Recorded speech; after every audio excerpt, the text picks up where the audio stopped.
Good afternoon, everyone. How are you doing today? Everybody good? The last session of the day. So I like to say we're saving the best for last. I'm very pleased to be here. My name is Elena Farnsworth, and I'll be moderating the panel today. And you're here to hear about emerging technologies. We are very pleased to have the guests that we have today, and the summit has just been amazing. I've attended several sessions where we're talking about infrastructure and investments, and we're talking about a lot of things that are moving quite quickly. And you can't do a lot of the futuristic endeavors if you don't have emerging technology. So today I've asked three presenters to join me. I'm going to have each of them introduce themselves. They are all technology folks from different domains. We have Laura from ITS America, and we have Nissim, and we have Anuja. What I'd like to ask them to do first is to just say a little bit about themselves, and they're going to then follow up by talking about the emerging technologies that they're working in their industry, and then we're going to do some questions. I'll start with a few questions that they'll all answer, and then I'm going to leave about 15 minutes for all of you to ask any pertinent questions that you would like to ask. So with that, Laura, will you start the introductions and tell a little bit about yourself? Sure. You want to go into my slides too? No, just talk about yourself first, and then you'll present, please. Okay, sure. Well, hopefully y'all can hear me. Good afternoon. My name is Laura Chase. I'm the CEO of the Intelligent Transportation Society of America, or ITS America, as we call ourselves for short. And I have been in this role as CEO since last September. I've been with the organization about 7 years. Previous to that, I actually was in the telecom industry for some time. And I find this industry really exciting and at a time that in some ways reminds me of the telecom industry back in the early 2000s, when there was a lot of disruption going on. When fiber, was new, when voice over IP was a new disruptive service.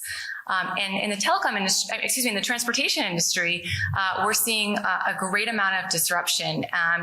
And quite frankly, I've been here to see a lot of this accelerate in the past, 5 to 7 years.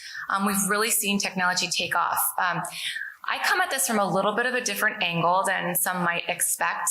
I'm a mother of 3, and I really bring that perspective to my work and to the role that I have.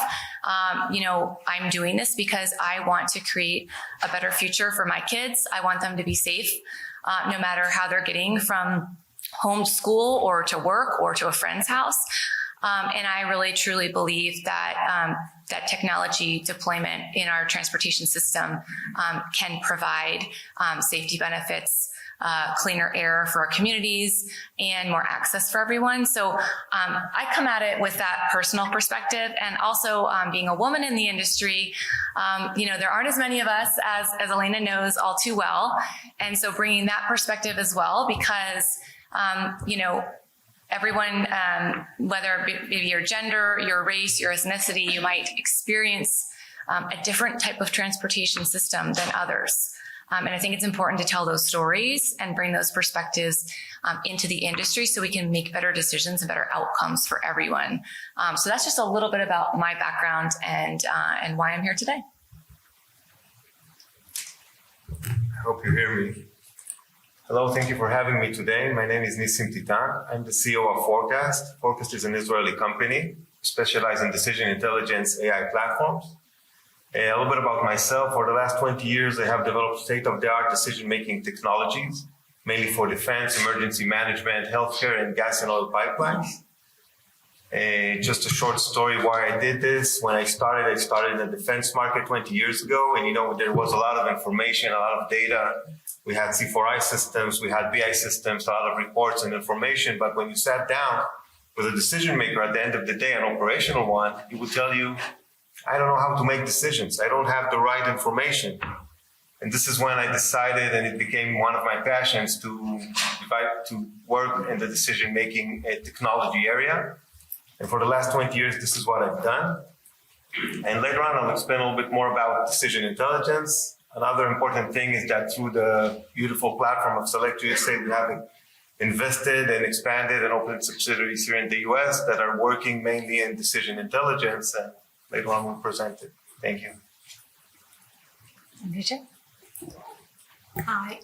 Hi, good afternoon. My name is Anuja Sanankar, and I'm especially appreciative of being here today in front of all of you.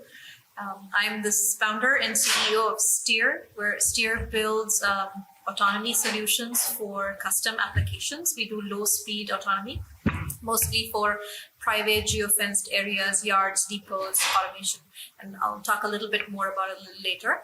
But a bit about myself. So I've been doing cybersecurity for almost 2 decades now. I started with a PhD in cybersecurity when there were 5 centers in the country where they actually taught cybersecurity as a formal program.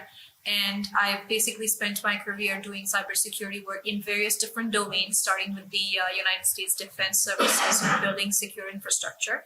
And then from there, I moved into automotive almost a decade ago.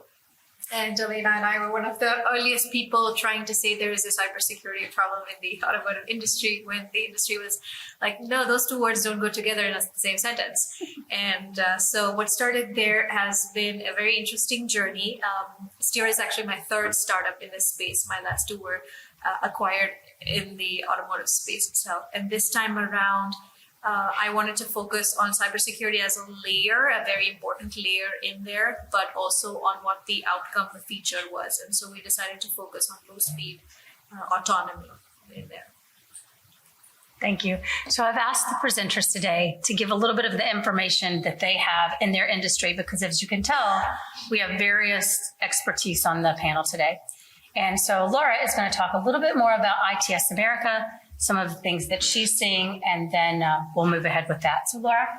Sure, thank you. So let's see if we can get this to work. No? Is that not working? Okay. I will progress it for you. Thank you. Okay, so at ITS America, our vision is a better future transformed by intelligent mobility, one that is safer, greener, and smarter. And so all the work that we focus on is through the lens of technology integration into the transportation system in support of these outcomes. And one theme I think you'll find, we're here today to talk about emerging technology. However, what we really see is that if we don't tie the technology to people and communities and the benefits to them, then we're not able to actually get these deployments and these technologies integrated. Because at the end of the day, we need to be convincing decision makers and policymakers that these technologies are actually going to benefit people. So we have to tie the really incredible innovations that we have in emerging tech into what it means for communities across the country.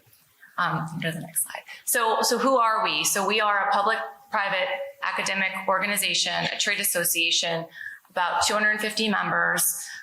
We were actually established in the early 1990s as an advisory board from USDOT on intelligent transportation and road safety tech. This is back when intelligent transportation was very highway-specific technology.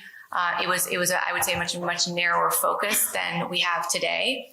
And so what we do, which is unique and different from other organizations, is we bring the wide scope of the private sector, all the way from automotive to the engineering and consulting firms, to the tech companies, mobility companies, and so on and so forth, together with the public sector. So we have state departments of transportation, city departments of transportation, public transit organizations, metropolitan planning organizations. Bring those all together, and then we bring in the research and academics. And so those 3 pillars of membership are what makes us unique and what kind of drives all of our focus. And so we bring everyone together around both supporting the research and development of these technologies, but also exploring, challenges, barriers, and opportunities as we look at these technologies. Next slide. So this is just an overview of the different markets we serve. As I said, technology has evolved so fast that really what started out as I'd say a much narrower highway tech market has really exploded and expanded to all these different markets that you can see in all types of environments, whether we're talking urban, rural, highway, city streets, again, transit, many multimodal. Next. So again, I always go back to why do we do this? Why do we care? Why is it important? Why are these technologies important? And it's really because fundamentally, access to transportation is access to jobs, it's access to healthcare, it's access to education, it's access to critical services, it's access to just social well-being. And the more that we can provide safe, seamless, affordable transportation, the more that we're actually providing that access and that opportunity for families and communities all across the nation. Here in the US, we've seen with the pandemic, we saw a lot of changes in transportation and travel patterns. Some were good, some were not as good. Some really exposed some challenges that we have in our existing system and how we need to adapt. But it's really hard to adapt very large, physical, expensive systems if you don't have technology. Technology is that layer that allows us to be nimble and allows us to be dynamic. And so where I think we are right now is this incredible opportunity where what we've been talking about is we're in this new age where our transportation system has evolved from one of concrete and steel to one of sensors and data and algorithms and software. And this is a new digital infrastructure layer that we need to be funding and investing in as much as or more so than our physical layer. And what this will allow us to do, right, is to have all of the data, all of the information we can share, store, analyze, disseminate, and make better decisions so that we can actually make better decisions to make our transportation safer, to provide more sustainable choices, to provide on-demand new services in areas of high need, which we wouldn't know and we wouldn't be able to target if we didn't have that data layer and that digital infrastructure layer. And I will say to Anuja, and that along with that comes a great need to also have it be secure. And so cybersecurity is, of course, one of the factors that comes into play. And so this is sort of where we hope to see the future, right? It's much more automated. It is obviously much more connected. We have electric up here, but I will say, I prefer to say zero emission, because there are multiple different fuel sources that can get us to zero emission. And it is more shared. And again, in order to achieve any and all of these transformational goals, we really need that digital infrastructure layer that's going to be that operating system and power the future of mobility. So at ITS America, we focus on, of course, automated vehicles and automated technologies, connected technology, I will say, that, connect the V2X, which is the everything connected, everything on the roadway is connected to everyone else, all the road users. We focus on smart infrastructure, which is this digital infrastructure layer and the technology that we're putting in the infrastructure. We focus on what we call mobility on demand. Some people refer to it as mobility as a service. But this idea that we can provide transportation in a different way. We also focus, of course, on sustainability and resiliency. And so we've actually seen technology as a huge enabler when we look at resilient infrastructure, resilience from natural disasters. How do we know that the roads that we build today are not going to be underwater in 20 years? There's a lot of technology that can help us as we try to build resilient systems. And then, of course, we kind of segment out emerging technology, because from our perspective, automated, connected, a lot of the infrastructure tech, in our view, we don't call emerging technologies because it's already deployed. It's deployed in cities and states across the nation. Now, of course, we need more deployment. But in terms of emerging, we actually have a separate category for that, where we look at things like urban air mobility and first mile, last mile delivery and other technologies that are not quite as readily available or readily deployable.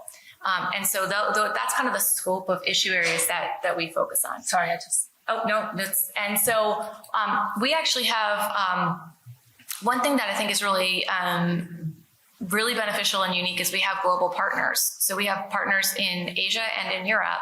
And every year we host together collectively what's called the ITS World Congress. And this year it's in Los Angeles. And I hope all of you can come. I invite all of you to come. But it is in September in Los Angeles, California. And it truly is a global event. We usually have representatives from about 60 countries. The ITS, the Intelligent Transportation Community, public sector, private sector, academic research, everyone comes together. There's a huge conference content. Actually, you can flip to the next slide. I think so you'll see there's usually about 10,000 attendees. We have 5 days of program. We also have an exhibit floor where we actually showcase this emerging tech. We have demonstrations, on-street demonstrations, demos on the exhibit floor. We have technical tours. And of course, it's a wonderful opportunity to meet other colleagues in this space, learn about emerging tech, learn about what both agencies in the US, but also around the world are deploying, what they're looking at. And then the last slide here, oh, that's it. So anyway, so I just wanted to highlight that because we're very excited to host this year. We had been delayed because of COVID, but we're extremely excited to host the event, the global event this year, and really showcase what the world, quite honestly, is doing in the realm of emerging transportation technology. Thank you. Thank you, Laura. That event is a very well-attended event, and it's something that many years ago I've been able to, or fortunate enough to attend. And many of the emerging technologies that you hear about on the media, social media, you actually get to see. So it was one of the first places where I got to experience a self-driving technology many, many years ago. So those are some of the emerging technologies that we'll talk about a little bit later. But I want to give Nissim also a chance to introduce some of the work that you're doing, some of the companies that you're associated with. And please. Okay, so as I spoke earlier, 20 years ago, started working on decision making. And what's interesting and fascinating that 20 years after, we're investing a lot of money in BI dashboards, we're investing money in AI technologies, investing money in predictive analytics, investing money in machine learning. But at the end of the day, 60% of this investment goes to waste. And a decision maker utilizes only 20% of the data that he has in his organization when he needs to make a decision. And this is why one of the major concepts that are spoken today is decision intelligence. And if you saw Gartner in 2022 mention decision intelligence as one of the tech trends. And I believe that the next 2 to 5 years, most of the organizations, most of the industries will need to implement decision intelligence to have better decisions, to be more successful, and to utilize more their businesses. And one of the interesting concepts of decision intelligence is that decision intelligence looked at the concept differently. We look at the end of the process and not of the data that we're building. We're looking at the end. What's the goal of the organization? What kind of decisions we need to make? And it's built like a pyramid of 5 layers. The first layer is the data layer. We collect a lot of data, and today with the different digital transformation, we have data from sensors, from different systems, from whatever, from our watches, we have data. The second layer is the information layer. We take all this data and we program it and make it information that we can actually utilize for decision making. And the third layer is the knowledge layer that until now we usually would implement BI technologies, but not anymore. When we're speaking about decision making processes, speaking about decision intelligence, in the knowledge layer, we will start building our decision making models. And then there's the fourth layer, the wisdom layer, where we implement AI algorithms, we implement machine learning trends, and we try to provide the first insights, the first recommendation for our decision maker. But the last layer, like the top of the cake, is the decision intelligence layer, where we provide the actual question according to my role. So if I'm in transportation, if I'm in healthcare, if I'm a CEO of a hospital, and I just need to make a decision, how can I take care of the bottlenecks in my hospital? That's the decision intelligence layer that we're providing. What's fascinating and amazing in decision intelligence, I can share a little bit with you guys. This last year, I've been part of a beautiful group here in the US that is working on an open source model for equitable decision intelligence and emergency management. This is a fascinating but a very complex question, because at the end of the day, we want to support emergency managers in decision-making processes according to their communities, the equity and diversity of their communities, and to address them and to support them with their decision-making process. We utilize decision intelligence to mitigate the disaster, try to forecast the event, the outcome, the damage of the event, try to where to invest in preparedness, in infrastructure, in training, and everything according to the diversity and equity of their communities. And this is a big issue here in the US. It's a big issue in all around the world where we work. And if you don't take the whole decision making process, and if you just speak about BI or AI, the problem of those solutions is that you work in a silo. Because you say, okay, what's happening with my sales? Okay, so we can ask this question and say, okay, this is why sales is not working. But decision making is a whole process. It's a metrics. And this is why decision intelligence, in my opinion, will be one of the emerging technologies for the next years. And thank you very much for listening to me. Nissim, I'd like to ask you a quick question before we hand it over to Anuja, because that's really interesting, the point that you made about the decision intelligence. Is it the next evolution from AI? Is that really what decision intelligence is about? Can you dig a little deeper into that?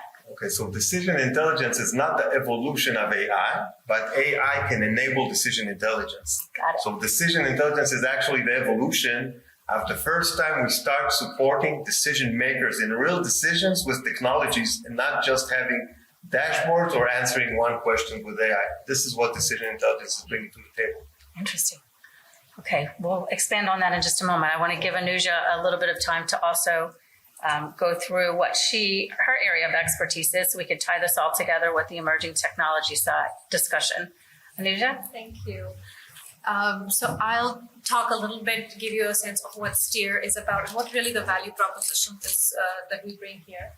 STEER focuses on level 4 autonomy, which is highly automated without a human driver in the midst of the operation. We focus on private geofenced areas. So think about yards, depots, rental car facilities, government operations, bus depots, etc. Any of those, except not on road driving on the highway and things like that.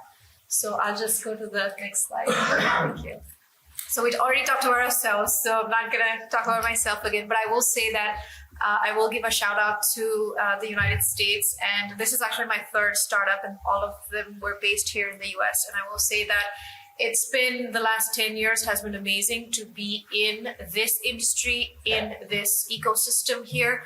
All of them had a common theme. They all started with an emergent idea that was ahead of its time in that ecosystem, and yet it was, it had the right opportunities presented, it had the right, support from governments, grants, etc. And even the industry, every industry is a closed industry, and there are always large incumbent players in it.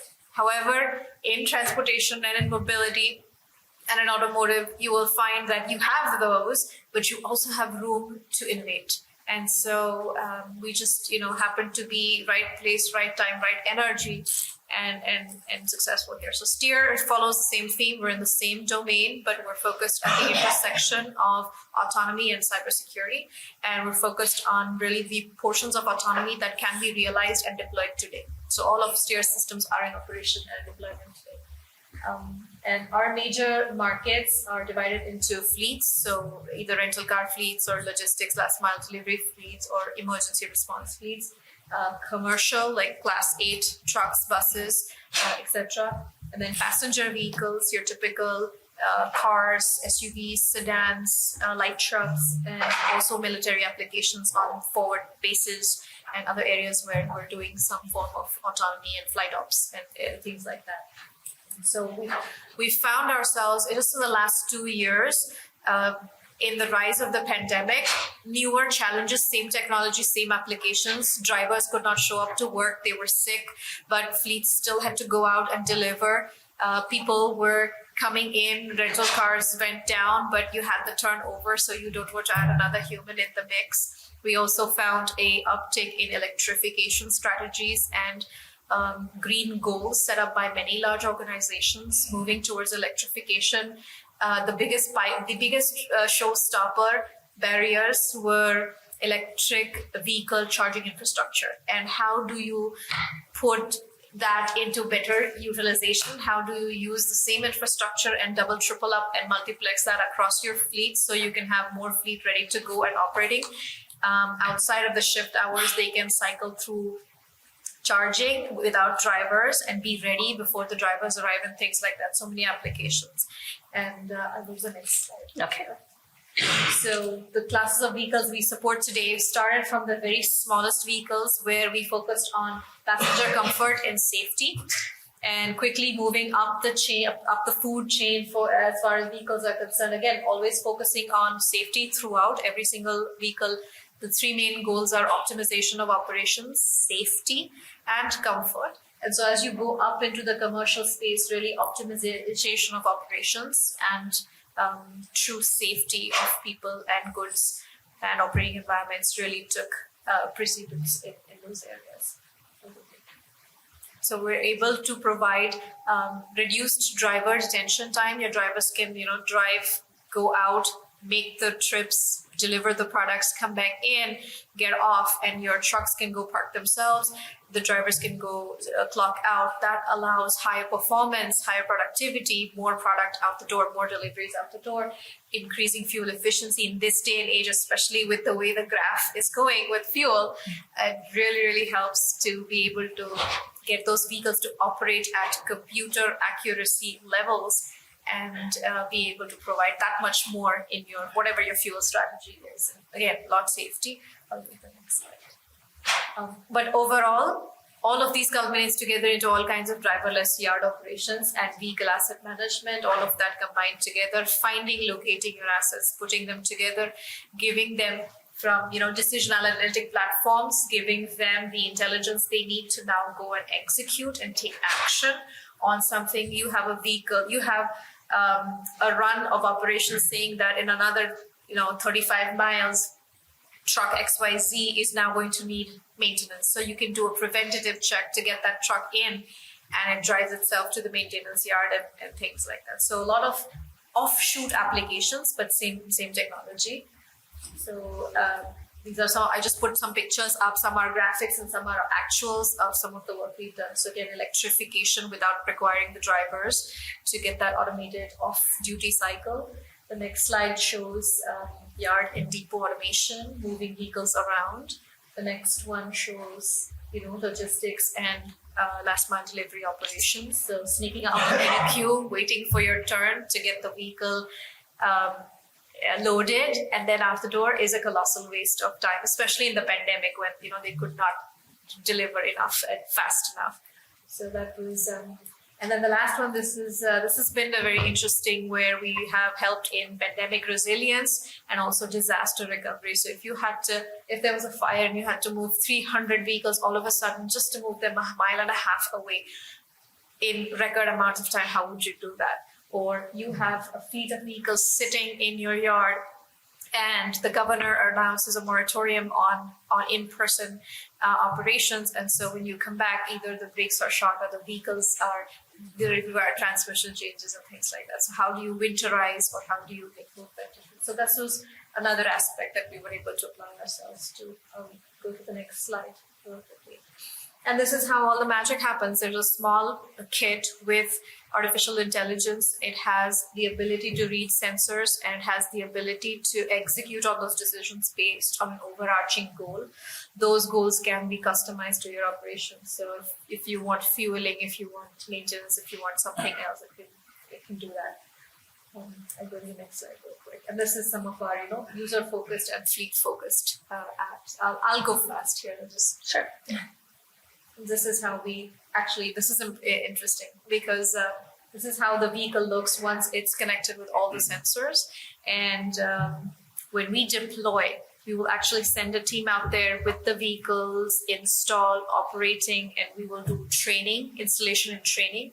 And then we'll slowly back off because it's a new technology and it's something that people are not used to seeing a driverless vehicle driving around in their depot operations. There's an adoption curve with personnel And so we actually are on site watching, training, getting people acclimatized to what it means to be around driverless vehicles. So there's a lot of training built into that. Even the installation, there's a lot of training built into that. And so we are able to then slowly back off and watch how those deployment companies can actually, our customers can actually just stand on their own feet and let full operation happen on their own. So there's some videos, and you can go to our website and also our YouTube channel. You can see some of these videos in action. They're in actual public places, outside Best Buys or Trader Joe's or whatever, where in full operation they're working without being doctored in a scenario. And sometimes you'll catch candid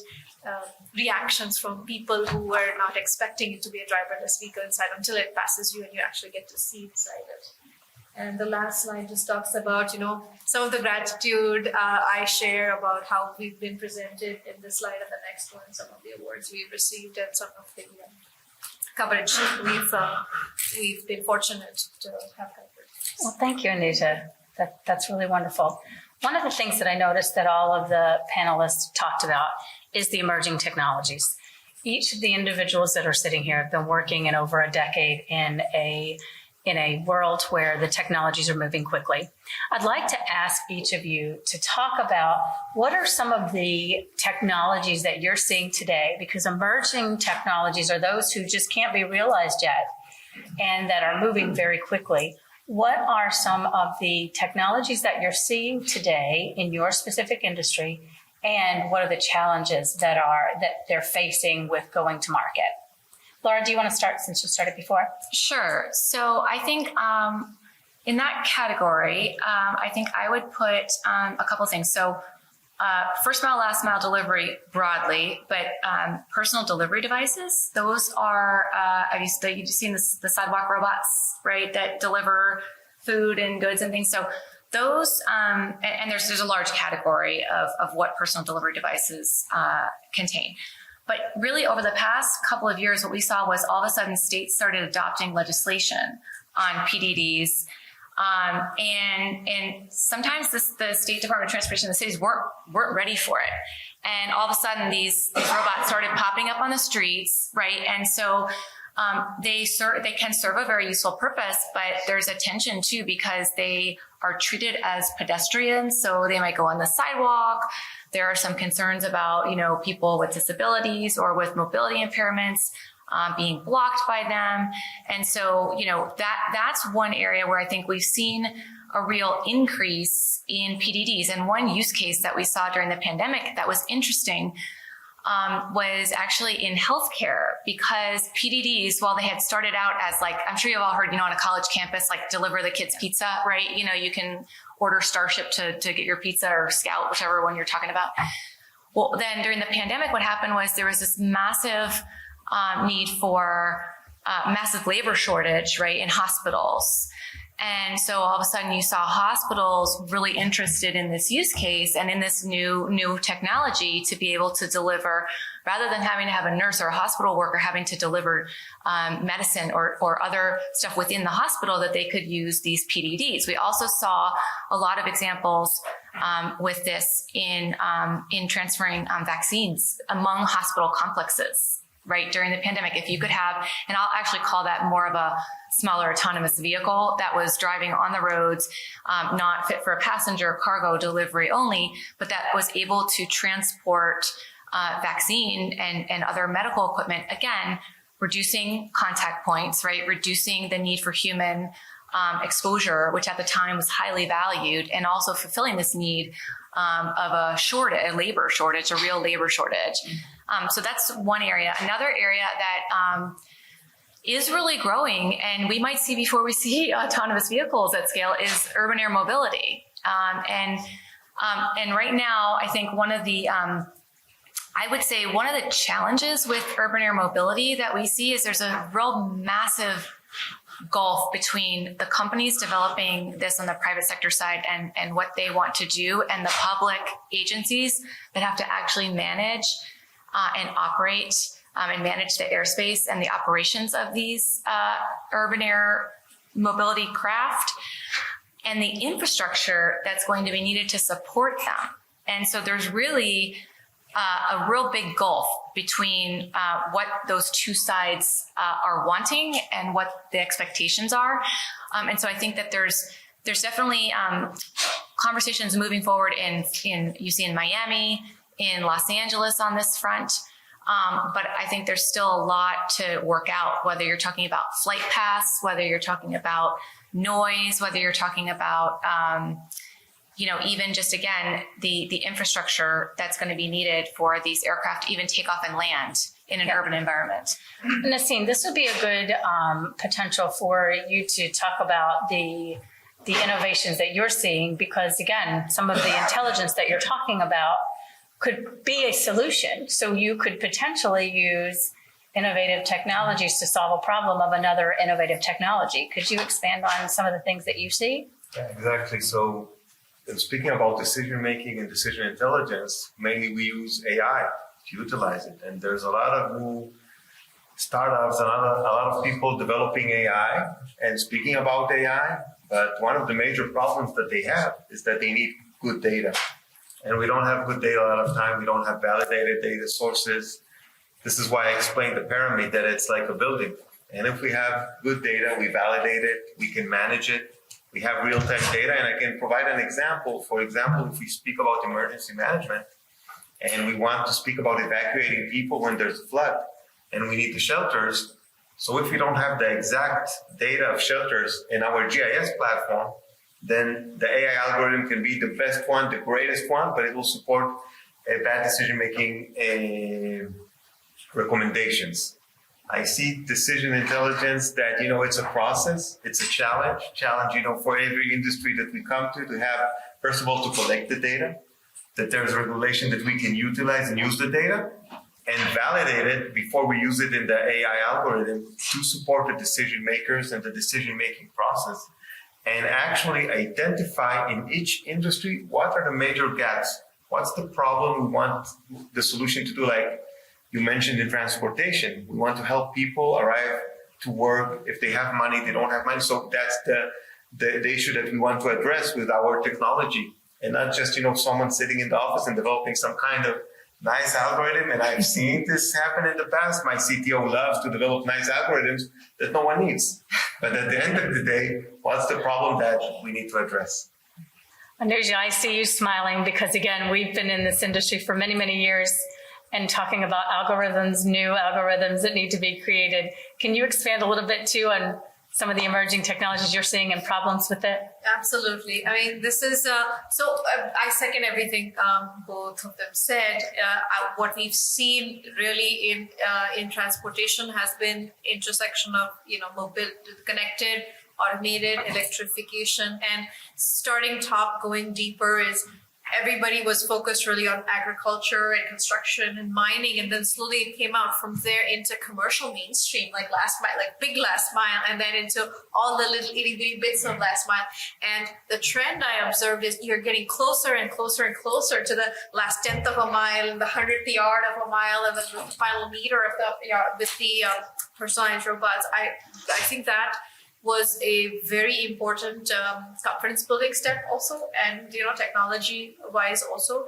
I cannot underscore how much the cybersecurity shifted and morphed in the last decade itself, with what started as like hacking systems and cars just to prove a point, to actually now getting connected to infrastructure, electric grids, connected through satellites, and if there was a pandemic or a war that we're seeing recently, we've seen examples really come out where you could not, overstate the importance of cybersecurity and the importance of an adaptive adversary. What we're seeing really is not a static adversary. We're seeing the gains. Like, you get stronger, I get stronger. Oh, you get stronger, so we have to get stronger again. Oh, but then I can get stronger. So there's an emergence of an adaptive adversary who does not stop and who keeps on getting stronger and stronger over time. And so your systems also have to become more and more intelligent. And it's about how you said it so well. It's about the knowledge, and then it's about the wisdom. So you want to grow wiser and wiser, and you have to adapt. So we're seeing that across the board in transportation and mobility, and all the systems we build is you have to keep adapting. The systems themselves have to have the neurons in there so that they can learn and grow and keep growing. It's not enough to build once. So as the technology is emerging, we need more emerging technology to emerge. I'm actually going to take a moment for people in the audience to ask a few questions, if you will, and then I'm going to ask the panelists to give a final thought because on emerging technology in general. Are there any questions from the audience? I have a question for Shubha. How much is a retrofit solution, right? How much does it cost and typically for a vehicle to equip something like this?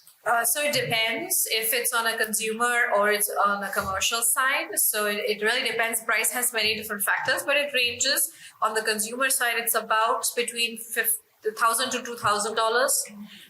$1,000 to $2,000. On the commercial side, depending on the commercial application and the customized need, it could be somewhere between $8,000 to $10,000.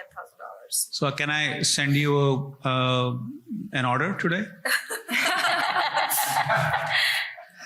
After the panel. Seriously, I would like to try the solution on my own car. Definitely. Sure, definitely. Well, I want to do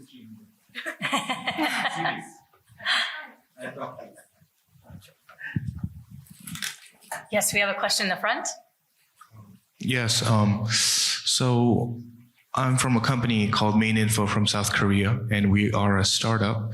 And like Mr. Titan said, I think data collection is going to be something that is very important, especially the right data.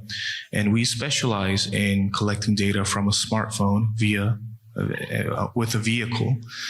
The reason is autonomous driving and smart cities, these digital twins, all this is data, and it needs to be very accurate in order for these type of markets and technology to perform very safely in the future. And we're thinking of expanding into the US, but since it's the Wild West here, we really don't know what type of state, well, California for sure, regarding the autonomous side, but regarding the data collecting side, are there any projects that we should be aware of that are, that California plans to do, or are there any, partners that we should be involved with regarding this type of business model? Well, I would say I think that there are a lot, and there are definitely, if you look at what I will call progressive states, and I don't mean that politically, I mean that in terms of their interest in adopting and deploying technology, you've definitely got 10 or 12 states that are further ahead and willing to take more of the risk in deploying technology than some others. California's up there, Texas is up there, Arizona's up there, Minnesota, Iowa, Florida. There's a Pennsylvania. There's a number of states and markets that are a bit out front on some of this emerging tech. Having said that, I think that this conversation about data and how we really need good data in order to make these decisions, no matter what industry you're in, no matter what you're talking about, is really key. And as you mentioned, the proliferation of connected vehicles, sensors, connected devices is actually really allowing, I would say, a real flourishing of new companies, startups who are creating these AI-enabled digital twins, right, to use this data and then actually provide insights on safety, on sustainability, on congestion and other metrics that is providing really good information for decision makers. And it is changing. I think it is changing the fact that right now what we're seeing is a lot of this used to be done with historical data, but now we're seeing it being able to be done with real-time data, right? Real-time data from all these connected devices. And that is providing the ability to actually make more impactful decisions, I believe. And I think we're seeing that, and we're seeing a lot of these states and other jurisdictions around the country who are starting to invest in those solutions. I'd like to second that, and then I'd like to ask Nissim to also weigh in on this, Nissim, because one of the things that we've seen over the last decade that we've been doing this is collaboration is key when you have emerging technologies. Is to get as many people involved at both the local level with the communities, state, federal government, if you're going to be successful in the United States, especially because that many times they have funding potential, especially now. The new administration is putting a lot of funding into infrastructure and the technologies that are going to be able to allow that to emerge. And so being a part of a community like ITS America or, getting involved with your local agencies is key here in the US. But I want to ask you, Nissim, because you come from a different country. You've invested in the United States. You've been to this before. Do you have any words to share about opening new emerging technologies and some of the successes that you've had? So I can say that speaking about emerging technologies, actually the US is open for new ideas, new technologies, but it's a long way. It's a long cycle. Data needs to be validated. Data needs to be accurate. And this is not just in the US, because if we want, at least in my work, to support decision makers, and you're speaking about autonomous vehicles, if your data is not correct, someone can get killed. Hey, let's take it to the extreme side of it.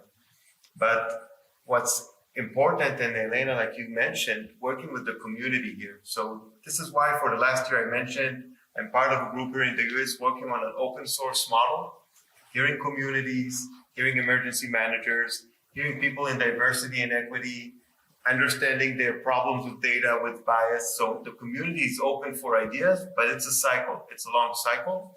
But once you work with everyone, you get your solution, your emerging technology better and more accurate and actually answering the demand and the problems and the gaps that your end customer needs. So have a little bit of patience, but work together with the community and understand that they're open for technologies, but step by step. Okay, start with the data, information, knowledge, wisdom, and then come to me to buy the eye, decision intelligence. That's correct. I also wanted to make one more point before I have another question in the front. Something that Laura said early on, and I believe Anuja also mentioned, is the people. I can't stress enough how training people and integrating people into the mix, not only from the buyer side, but the user side and also the worker side. You're going to hear a lot of that over the next few days in the conference, because again, the investing in the people to allow them to then work in the emerging technology space and to know how to then create more technologies is very important. So don't leave out the people. We have a question in the front. I just wanted to quickly chime into your question. The quick thing is ITS is actually a great organization to be a member of, because you get access to so many other different types of member organizations and verticals. So if you're looking to come into the US, that's a great place for you, even from a technology perspective, partners, policy perspective, to know which states are good or not. PAVE, Partners for Vehicle Education, is another organization. And then the economic development corporations of these states, if you look at them, they have incentives for companies to come and become a landing spot there. So you may want to look at that also as a factor on how you pick where you want to go. Thank you so much. My name is Mo Sayed. I'm an immigration lawyer with the law firm of Offit Kerman here in the DC area. And thank you so much. It's been so interesting to hear from you regarding all these really cutting edge areas. My question is, like, it seems to me that, so much of the innovation is happening with really these, the talent pool that you're talking about are people that are so highly, expertise areas. My question is, like, in comparison with other countries and nations that are also competing with the same talent pool, do you think that the US laws around visas and immigration policy are helping or hurting the US in keeping talent? Just interested in what your own observations are. Who wants to take that one? Me? I'll say something about, first of all, about the talent, and then a little bit about immigration, because I also pass with visa when I come here, okay? So I don't want to have any trouble. So a little bit about the talent. What I found very, very important here in the US. And when I did roadshow with different states. I met with a lot of states. This is my fourth time here in SelectUSA. And what's interesting is that there's good talent here. But also speaking about managing the workforce, a lot of states are open to adapt, the universities, the colleges, so what kind of talent do you need, or maybe code schools, or maybe taking people to other places.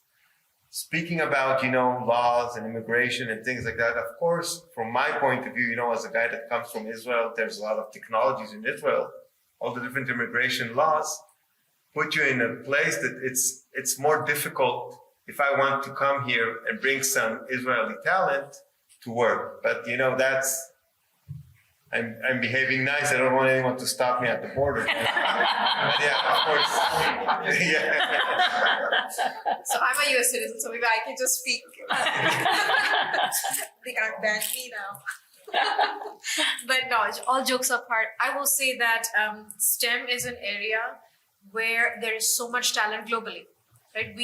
We're not just making enough STEM in the United States, and for the innovation that's happening globally, and for all of these fields that you see here, these are all global domains, like transportation, mobility, smart cities, decision intelligence. None of this is confined to any one geography alone. So talent is being, groomed, and is even the companies, the innovation is coming out of everywhere.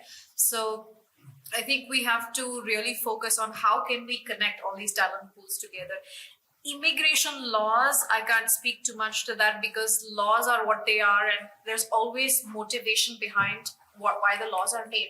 But I can speak to immigration process. Like the law is one thing, but the process involved is another. And I can definitely say in the hiring that we do, we have found significantly that the process is the barrier because it's so slow. And it's so much, the burden of the paperwork and even just the time that you can never get back again, right? Those things can be certainly improved. So if I can add one thing on the workforce side. So it's one thing to have the workforce, the talent to develop these technologies. But what we are seeing as a real challenge in the industry is the public sector does not have the skill set, the talent, or the pipeline to manage these technologies. So I can go out every day and promote deployment of automated vehicles and connected vehicles and sensors and digital infrastructure. And I do. And I will continue to. And the reality is that once those are deployed, our public sector agencies have a real hard time finding the skilled workforce to maintain them, to upgrade them. And if we, and so that's, even if you look 1 to 3 years out, right, of, okay, what kinds of technologies are going to be deployed in the system? That's not even looking 10 years out, right? That's not even looking a little further out. And so there is a real challenge that the industry is talking about right now in how do we prepare the workforce for the future, because transportation is a field where I think you've seen a massive shift in the skill set needed over the last, decade and looking forward. The good news is there's a lot of highly skilled and highly paid jobs that are needed. But the bad news is that we actually need some real massive investment in reskilling and training programs for that. And the STEM programs that we have are good, but the public sector also can't afford those people, right? And so we do have a challenge to address in workforce. And it's one that is ever evolving and will continue to evolve. It's something that we talk about and focus on, but it will continue to be something to deal with for the future. Yeah, especially in transportation, to your point, Laura, as we've seen, if you think about it, just 10, 15 short years ago, you really were more of the concrete and you were more of the civil engineers. Yep.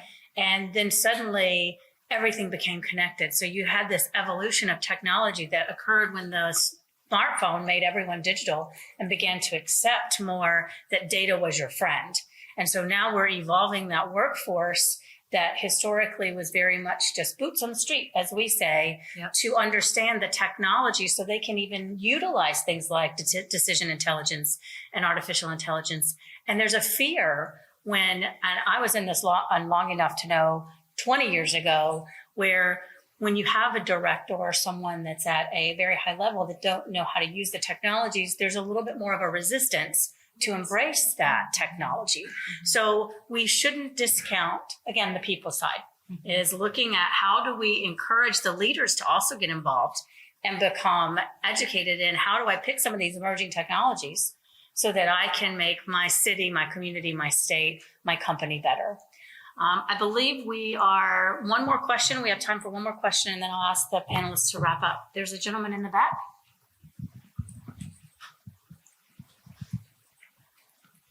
Yeah. Hi. My question is, how do you instruct something like, a 40 feet truck trailer to park in a particular parking space? In a random parking space without killing anybody. The last part is very important. So, you have to come watch it. So basically, but high level jokes apart, the truck comes in, the driver hops off, and the first thing that truck is gonna go park that trailer.